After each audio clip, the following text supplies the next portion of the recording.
कधी तुमच्या विरुद्ध संपूर्ण जग उभं राहिलं तरी तुम्ही सत्यासाठी उभे राहाल का?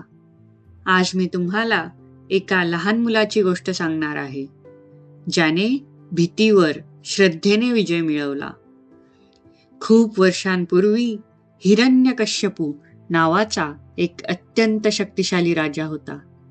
त्याच्या अहंकाराला सीमा नव्हती. त्याला वाटत होतं मीच देव आहे. त्याने आज्ञा केली की राज्यात कुणीही देवाची पूजा करणार नाही. पण त्याचाच मुलगा छोटासा प्रल्हाद फक्त भगवान विष्णूंचीच भक्ती करत होता.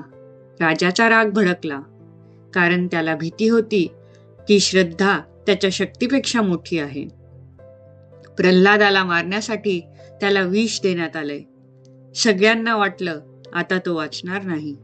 पण प्रल्हाद शांत बसून नारायण नारायण म्हणत राहिला आणि चमत्कार झाला. विष त्याला स्पर्शही करू शकले नाही. त्याला उंच डोंगरावरून फेकलं गेलं. मृत्यू त्याच्या समोर उभा होता. पण श्रद्धेच्या पंखांनी तो सुरक्षित जमिनीवर उतरला. जंगली हत्ती सोडले गेले. संपूर्ण दरबार श्वास रोखून पाहत होता.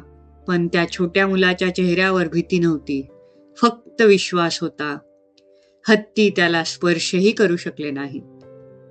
शेवटी हिरण्यकश्यपूने त्याची बहीण होलिकाला बोलवले. तिला अग्नीचा वरदान होता. ती प्रल्हादाला घेऊन ज्वालांमध्ये बसली. सगळ्यांना वाटलं आता भक्ती हरली.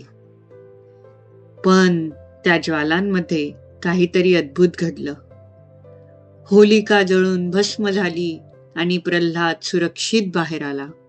कारण सत्याला जाळता येत नाही, श्रद्धेला हरवता येत नाही आणि भक्तीला नष्ट करता येत नाही. म्हणूनच आजही आपण होलिका दहन साजरे करतो. अहंकाराच्या अंताचा आणि श्रद्धेच्या विजयाचा उत्सव. तुमच्या आयुष्यातील कोणतीही समस्या श्रद्धेपेक्षा मोठी नाही.